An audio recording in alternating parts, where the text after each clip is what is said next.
Over the last few years, more and more nonprofit organizations are using wealth screening services to discover individuals within their database that may have above average wealth. This information is then used in two ways. First, organizations use wealth data to niche market annual fund requests. For example, many organizations have club-level giving with the top level at $1,000, $2,500, even $5,000. There's no sense spending money to make this request of everybody in the database. Not everybody can afford that level of annual fund gift. Thus, having the ability to separate wealthy individuals from others helps us target the right demographic when it comes to the annual fund, to target them with an appropriate ask. Second, wealth data is used to discover major gift prospects for capital campaigns. Toward that end, wealth screening services typically return both hard and soft data. Hard asset data would include, for example, real estate values. Soft data might include indicators from a variety of sources, indicators that this person is a buyer of luxury items, for example. The question on the table for this video is whether it makes good sense for your organization to use a wealth screening service to discover major gift prospects for a capital campaign. Wealth screening services typically cost several $1,000s. Is it worth the investment? Every organization has their own unique circumstances and their own unique database of donors. I can best answer this question after a short conversation with an organization's development director. So for now, let me give you simply an overview of how wealth screening services work, what you might expect from the data that's returned, and some tips to help you determine if a wealth screening service is right for your circumstances. If you choose to do a wealth screening, you will be asked to download a copy of your database, including name, spouse, address, and giving history of each constituent. Some organizations screen their entire database. Others, in an effort to save money, only screen a particular group of constituents. For example, schools wouldn't bother to screen young graduates because they have not yet acquired high-level job positions or wealth. Since most services charge per record, reducing the number of records saves money. Once the wealth screening service has your data, they run it through their proprietary database. They pair your names and addresses with publicly available information that indicates wealth. Think of the wealth screening service as an information consolidator. You've probably seen commercials on TV where a single website promises to give you the best hotel rates because it searches the internet for hundreds of websites that offer hotel deals, compares prices, and returns only the best deals. That's an information consolidator. In like manner, most wealth screening services tap into multiple databases and consolidate that data into a single source. For example, the wealth screening service might have a contract with Dun & Bradstreet, who collect self-reported data on privately owned companies. It might use Reuters Market Guide. They have data that tells us officers and directors of public companies. And for real estate values, the wealth screening service may have a contract with CoreLogic to use their data. These multiple sources allow the wealth screening service, again, to consolidate hard data on people's assets and company affiliations. And that can be tremendously helpful. Wealth screening services also tap into what I call soft data. For example, they may return data from marquees Who's Who in America, or they'll tap into GuideStar to uncover people in your database who may sit on foundation boards. They may also tap into publicly available information from the FEC concerning political contributions. You know, that would tell you something about the person's political persuasion and perhaps provide an insight on the person's general worldview. All of this information is helpful, but it's not foolproof. Electronic wealth screening is simply a tool that consolidates publicly available data. Additional research, including a name-by-name review, is required to confirm that the data returned is for your constituent and not someone else in America with the same name. More on that in a minute. Finally, wealth screening has other limitations. Despite the vast amount of publicly available data, wealth screening services do not have access to private data, such as credit card debt, bank accounts, and retirement savings. So is it worth the investment, which might be several $1,000s? Again, I would want to know more about your particular circumstances, but in general, I find that wealth screening can be tremendously helpful. Let me give you an example to show its value. I do a lot of work with Catholic schools across the country, and I think wealth screening can be helpful for most of them. Here's why. Alumni are a primary source of funding for Catholic schools. Some graduate and remain within the city. Others scatter throughout the nation. Of course, those that move far away are less inclined to remain involved in the school. They will never have children attend the school, and frankly, friendships grow weak with distance. Thus, as they advance in their career, the development office loses touch and is less apt to know which graduates have done particularly well. Wealth screening helps identify who these people might be. Having said that, be advised that for most of the people in your database, the value of their home will be the only publicly available information returned with their record. Don't be too disappointed that you didn't get more information on them. The value of one's home, this single indicator, already tells you a lot because the amount that one can afford for a mortgage is directly linked to one's monthly income. Put another way, from the value of one's home, you can extrapolate backwards and calculate a rough estimate of annual income. Again, for the vast majority of the people in your database, you won't find tremendous wealth. But there will be a few, and it's those few that make it worthwhile.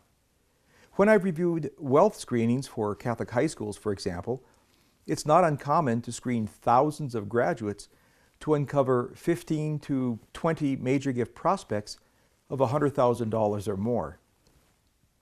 Now, if you secure a major gift from just one of them, well, you're money ahead. Now, I know most of you would love to have another 20 six-figure prospects, but let me just give you a little reality check. Assume that you discover, much to your surprise, that one of your graduates from the class of '78, Nancy Jones, lives in a $13 million home in Los Angeles. Well, what do you plan to do with that information? How are you going to approach her? The reason Nancy's wealth was news to you is probably because she's never come back for a reunion, has only made a couple of gifts, both more than a decade ago, and has no relatives currently in the school. In other words, you have no relationship with Nancy.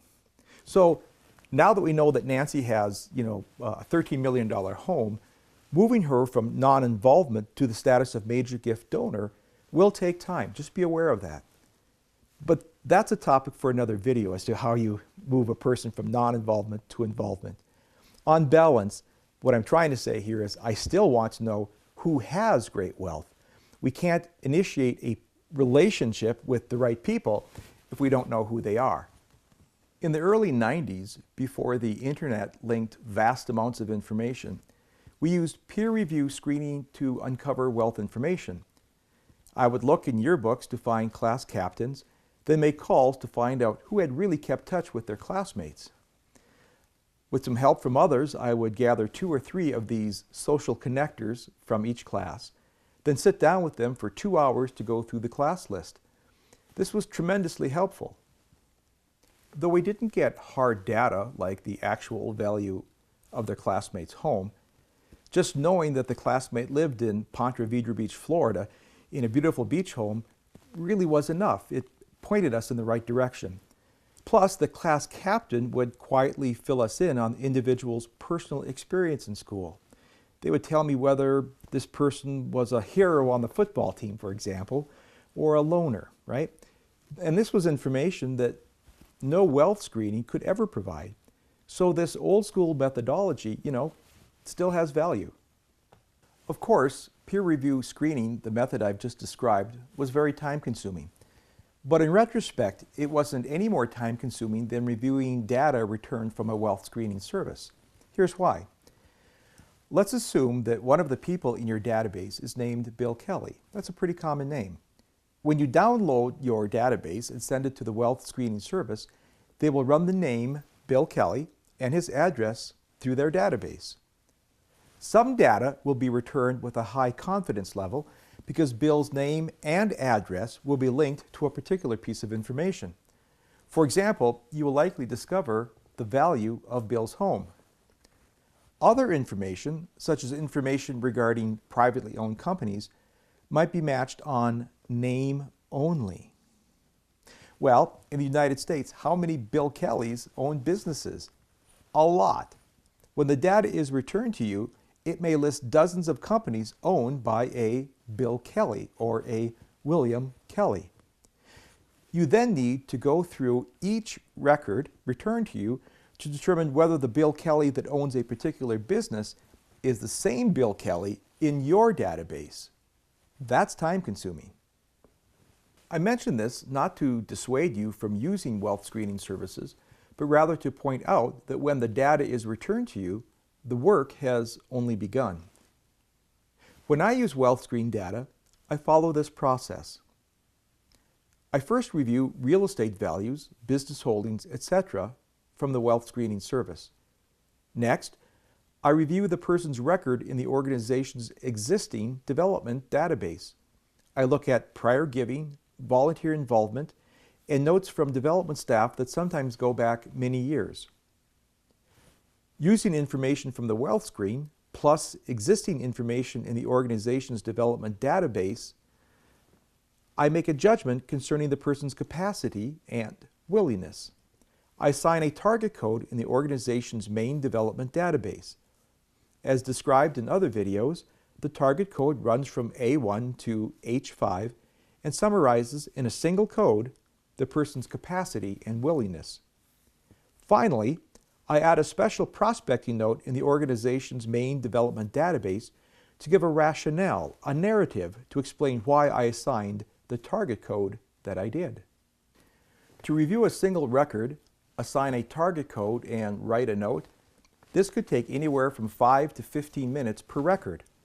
That's a significant investment of time, but you won't invest this much time in every single person that you ran through the wealth screening process. Rather, the wealth screening provider typically creates queries to group the better prospects from the rest. For example, let's say that you give them 10,000 names to review. They run the wealth screen on everybody you submitted. Next, they will create a query for you that identifies anybody with confirmed assets of $1 million or more. In short, it's a list of millionaires in your database. And this list could be as small as 100 names. These would be the 100 individuals that you review on a name-by-name basis. If you're thinking of using a wealth screening service, here's a couple of tips to make the wealth screening more accurate and efficient. First, before you send your data to the wealth screening service, make best efforts to ensure your addresses are as accurate and up-to-date as possible. That will improve the quality of the data returned to you. There are ways to check the accuracy of your addresses electronically. Simply Google Address Verification Service for vendors who can complete this preliminary step for you. Also, I believe some wealth screening services include address update and verification as part of their wealth screening package. Second, before downloading your records for the wealth screening, it's not absolutely necessary to populate your records with the person's middle initial, but it is immensely helpful. To return to the example of a common name like Bill Kelly, there are probably thousands of Bill Kellys in the United States, but far fewer Bill G. Kellys or Bill N. Kellys, right?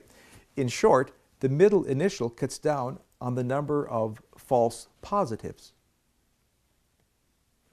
To summarize, wealth screening can be very helpful, but go into it with eyes wide open. When the data is returned, there's still much work to do.